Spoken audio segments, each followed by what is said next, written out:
Price B to God. கர்த்தருடைய நாமம் மகிமைப்படுவதாக. எங்களை அதிகமாய் நேசிக்கிற எங்கள் அன்பின் பரம தகப்பனே, இந்த கிருபையான கர்த்தாவே, காலை விளைக்காய் மக்கள் நாங்கள் நன்றி செலுத்துகிறோம். இந்த காலை வேளையிலும் உம்மை துதித்து பாடி ஆராதித்து இந்த நாளிலே நாங்கள் தியானிக்கும்படியாக கர்த்தர் எங்களுக்கு கொடுக்கிற வார்த்தைக்கு நேராக கடந்து போகவும், கர்த்ததாமே நீ செய்த நன்மையான காரியங்களை சாட்சியாக சொல்லி உடைய நாமத்தை மகிமைப்படுத்த கர்த்தர் உதவி செய்வீராக. இயேசுவின் நாமத்தில் ஜெபிக்கிறோம் எங்கள் ஜீவனுள்ள நல்ல பிதாவே. ஆமேன், ஆமேன், ஆமேன். ரத்த கோட்டைக்குள்ளே நான் நுழைந்து விட்டேன், இனி எதுவும் அணுகாது, எந்த தீங்கும் தீண்டாது. ரத்த கோட்டைக்குள்ளே நான் நுழைந்து விட்டேன், இனி எதுவும் அணுகாது, எந்த தீங்கும் தீண்டாது. இன்மட்டும் உதவின எபினேசரே, இனிமேலும் காத்திடுவார். எமக்கு இன்மட்டும் உதவின எபினேசரே, இனிமேலும் காத்திடுவார். இந்த உலகினில் இருக்கும் அவனை விட என் தேவன் பெரியவரே. இந்த உலகினில் இருக்கும் அவனை விட என் தேவன் பெரியவரே. இரத்த கோட்டைக்குள்ளே நான் நுழைந்து விட்டேன், இனி எதுவும் அணுகாது, எந்த தீங்கும் தீண்டாது. இரத்த கோட்டைக்குள்ளே நான் நுழைந்து விட்டேன், இனி எதுவும் அணுகாது, எந்த தீங்கும் தீண்டாது. எனக்கு அருமையானவர்களே, இந்த நாளிலே நாம் தியானிக்கும்படியாக கர்த்தர் நமக்கு கொடுக்கிற வார்த்தைக்கு நேராக நாம் கடந்து போவோம். வாசிக்கலாம் பிரியமானவர்களே. மார்க் எழுதிய சுவிசேஷம் 13ஆம் அதிகாரம் 5ஆம் வசனத்தை நாம் வாசிக்க கேட்போம். இயேசு அவர்களுக்கு பிரதியுத்தரமாக, ஒருவனும் உங்களை வஞ்சியாதபடிக்கு எச்சரிக்கையாயிருங்கள் என்றார்.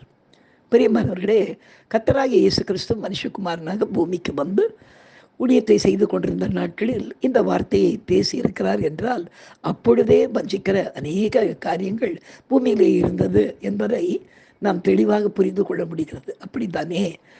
அதுவும் இந்த நாட்களில் உபதேசங்கள், வெளிப்பாடுகள், தீர்க்க தரிசனங்கள் என்ற பெயரில் அநேகர் எழும்பி வஞ்சித்துக் கொண்டிருக்கிறதை இன்றைக்கும் நாம் பார்த்து கொண்டுதான் இருக்கிறோம். நாம் எப்பொழுது வஞ்சிக்கப்படுவோம்? யோசித்து பாருங்கள்.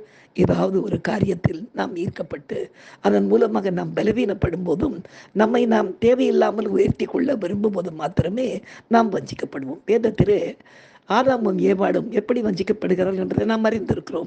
நீங்கள் இந்த கனியை சாப்பிட்டால் தேவர்களைப் போல ஆவீர்கள் என்று அந்த சர்ப்பம் சொன்னபோது, அந்த தேவர்களைப் போல ஆகிவிடுவோம் என்ற அந்த ஒரு பெருமையினால் என்றால் அவர்கள் வஞ்சிக்கப்பட்டு கர்த்தருடைய அன்பை அந்த நாளில் அவர்கள் இழந்து போனார்கள். எனவே கர்த்தரோடு நமக்கு நல்ல உறவும் அன்பும் ஆவிக்குரிய நிதானிப்பும் இருக்குமானால் ஒருவரும் நம்மை நிச்சயமாக வஞ்சிக்க முடியாது. எனக்கு அருமையானவர்களே, ஊழியத்தின் பாதையில் கர்த்தர் என்னை வஞ்சிக்கப்படாதபடி காத்து கொண்ட ஒரு சம்பவத்தை இன்றைக்கு சாட்சியாக கேட்போமா? இந்த சாட்சியின் மூலமாக கர்த்தருடைய நாம மாத்திரம் மகிமைப்படுவதாக. எனக்கு அருமையானவர்களே, ஊழியத்துக்கு வந்த ஆரம்ப நாட்களிலே அநேகரை கர்த்தர் இங்கே கொண்டு வந்து கர்த்தர் விடுதலையாக்கி கொண்டிருந்தார். சத்துருவின் போராட்டங்களிலும் பேய்பில்லி சூனி போன்ற காரியங்களிலே சிக்கி கொண்டிருந்த அநேக ஜனங்களை கர்த்தர் விடுதலையாக்கி கொண்டிருந்த வேளையிலே திடீரென்று ஒரு நாள் இந்த மணலி பகுதியை சேர்ந்த, நான் பெயர் சொல்ல விரும்பவில்லை, ஒரு போதகர் என்னை பார்க்க வந்திருந்தார். அவர் சொன்னார், பாஸ்டர், உங்களுடைய ஊழியர்களை குறித்து மணலி பக்கத்தெல்லாம் பேசிக் கொள்கிறார்கள், அங்கிருந்து நிறைய ஜனங்கள் வந்து இங்கே விடுதலையாக்கப்படுகிறார்களாமே அப்படின்னு சொன்னார். ஆமாம் பிரதர், ஆண்டவர் அவருடைய விடுதலை அவருக்கு சுத்தமான பிள்ளைகளுக்கு அவர் கொடுத்து கொண்டிருக்கிறார் அப்படின்னு சொன்னேன். அப்போ அவர் சொன்னார், என்னை பார்த்து, பாஸ்டர் நீங்கள் ஒரு காரியம் செய்ய முடியுமா அப்படின்னார். என்ன அப்படின்னு கேட்டேன். சபையில் கூட நல்ல அருமையான செய்தியெல்லாம் கொடுக்குறீங்கன்னு கேள்விப்படுகிறேன். இப்படி விடுதலை ஊழியங்கள், சபையில் நல்ல செய்தி எல்லாம் விட்டு ஆண்டவர் நிறைய கிருபையின் வரங்களை கர்த்தர் கொடுத்துருக்கும் போது எனக்கு ஆண்டவர் ஒரு காரியத்தை சொன்னார் அப்படின்னு சொன்னார். நான் சொன்னேன், அப்புறம் அவரை குறித்து ஏதோ பேச போகிறான்னு சொல்லுங்கள் பிரதர் அப்படின்னு சொன்னேன். இல்லை, உங்களை ஆண்டவர் என்னை சிங்கப்பூர், மலேசியா பகுதிகளுக்கு கொண்டு போக சொல்லுகிறார் அப்படின்னார். அப்போ நான் சொன்னேன், உங்ககிட்ட சொன்னாரா அப்படின்னா. ஆமாம் அப்படின்னு. உடனே நான் சொன்னேன், இல்லை பிரதர், எனக்கு சிங்கப்பூர் மலேசியா பகுதிக்கெல்லாம் போகணுன்ற எந்த வெளிப்பாடும் இதுவரை எனக்கு கற்றுக் கொடுக்கல. இல்லை என்னை கொண்டு போகணும்னா அவர் என்கிட்ட தானே பேசுவார் அப்படின்னு. என்னப்பா சொல்லுது, நீங்கள் ஒருவேளை அந்த யோசனைகளே இல்லாமல் இருந்தால் ஒருவேளை கர்த்தர் உங்களை உயர்த்தணும்னு கூட ஆண்டவர் அவர் விரும்பும்போது யார் மூலமாக கூட உயர்த்துவார் இல்லையா அப்படின்னாரு. எனக்கு இந்த வார்த்தைகள் கொஞ்சம் அவ்வளவு என்னை பலவீனப்படுத்துகிற மாதிரியும், அது மட்டும் இல்லாமல் இது தேவையில்லாத ஒரு காரியம் என்பதை நான் புரிந்து கொண்டு, இல்லை பிரதர் வேண்டாம் அப்படின்னு நான் சொல்லிட்டேன். இல்லை நான் வரதா இல்லை, என்கிட்ட பாஸ்போர்ட்டும் கிடையாது அப்படின்னு நான் சொல்லிட்டேன். அதனால் என்ன பாஸ்போர்ட் வாங்கிடலாமே அப்படின்னாரு. இல்லை பிரதர் வேண்டாம், எனக்கு தேவையில்லை, பார்க்கலாம், கர்த்தர் என்னிடத்துல தனிப்பட்ட முறையில் என்னோட பேசட்டும், அப்போ நான் வருகிறேன் என்று சொல்லி அனுப்பிவிட்டேன்.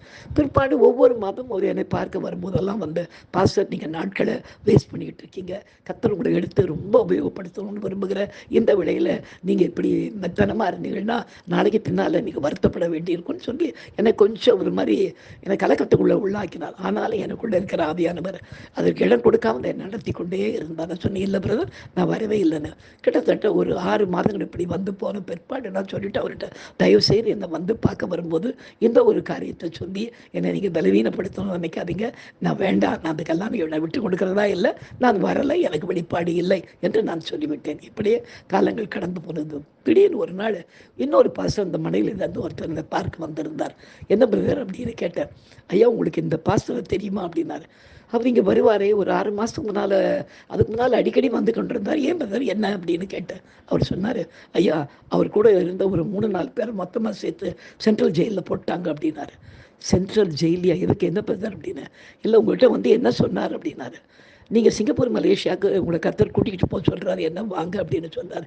இப்படி தான் சொல்லி அந்த பகுதியில் இருக்கிற ஒரு ஏமாந்த ஒரு 3-4 பாஸ்டர்ஸை கூட்டின்னு போயிட்டு அவங்களுக்கு ஆசையை காட்டி அந்த சிங்கப்பூர் மலேசியாவுக்கு கொண்டு போய் அங்கேருந்து ஏதோ பொருட்களை அவங்க மூலமாக இங்கே கடத்திக்கிட்டு வர்றதுக்கு அவர் ட்ரை பண்ணியிருக்கிறாரு. அப்படி வந்த வேளையில் ஏர்போர்ட்லேயே பிடிப்பட்டு இன்றைக்கி அவங்கள நிறைய கொண்டு போய் 3-4 பாஸ்டர்ஸ் போய் இன்றைக்கி ஜெயிலுக்குள்ளே உட்காந்துருக்குறாங்க.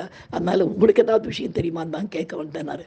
கர்த்தருக்கே மகிமை உண்டாவது. நான் சொன்னேன், நல்ல வேலை என்ன அவர் வச்சிக்காதபடி கர்த்தர் காத்து கொண்டார் பிரதர். நான் அவர்கிட்ட ஏற்கனவே சொல்லிவிட்டேன், எனக்கு வழிபாடெல்லாம் இல்லை, நான் வரலன்னு சொல்லிட்டேன் பிரதர். கர்த்தர் என்னை அந்த பயங்கரமான காரியத்தை அந்த டாபிக் எனக்கு கர்த்தர் உதவி செய்தார் என்று அந்த நாளிலே கர்த்தருக்கு நான் மகிமை செலுத்த கர்த்தர் எனக்கு உதவி செய்தார். எனக்கு அருமையானவர்களே, கொஞ்சம் நம்ம பலவீனப்படுவோமே ஆனால், கொஞ்சம் நம்மை நாம் உயர்த்தி கொள்ள நாம் விரும்புவோமே ஆனால், இப்படிப்பட்ட சத்துருவின் போராட்டங்கள் நம்மை சுற்றி எழும்பி நம் எந்த விதத்திலும் கர்த்தருக்கு பிரியமாய் வாழ முடியாதபடி நம்மை வஞ்சித்து போடுவார்கள். எச்சரிக்கையாக இருப்போம். கர்த்தர் உயர்த்தும் வரையிலே அவருடைய பலத்த கரத்திற்குள் நாம் அடங்கி இருப்போம். நாம் செபிக்கலாம். எங்களை அதிகமாய் நேசிக்கிற எங்கள் அன்பின் பரம தகப்பனே, இந்த கிருபையான விடைக்காய் மக்கள் நாங்கள் நன்றி செலுத்துகிறோம், மகிமைப்படுத்துகிறோம் ராஜா. இந்த நாளிலும் கர்த்தாவே அப்பா சொல்லப்பட்ட அந்த சாட்சிக்காய் மக்கள் நாங்கள் நன்றி செலுத்துகிறோம் ராஜா. ஊழியத்தின் பாதையிலே இப்படியாய் வஞ்சிக்கிற அநேக காரியங்கள் எழும்பி இன்றைக்கு ஊழியர்களையே வஞ்சிக்கக்கூடிய அளவிற்கு காரியங்கள் நடக்கிறதை கர்த்தர் அறிந்திருக்கிறீர். இந்த சாட்சியை கேட்கிற அப்பா ஒவ்வொரு ஊழியரும் கர்த்தாவே அப்பா ஜாக்கிரதையாக இருக்க, எச்சரிக்கையாக இருக்க, ஒருவரும் தங்களை வஞ்சியாதபடி பாதுகாத்துக்கொள்ள கர்த்தருடைய கிருபையை நாடி இருக்க கர்த்தர் உதவி செய்வீராக. பெரிய காரியங்களை செய்யுங்க. இயேசுவின் நாமத்தில் ஜெபிக்கிறோம் எங்கள் ஜீவனுள்ள நல்ல பிதாவே, ஆமேன். ஹல்லேலூயா, ஹல்லேலூயா, ஹல்லேலூயா. God bless you. Thank you.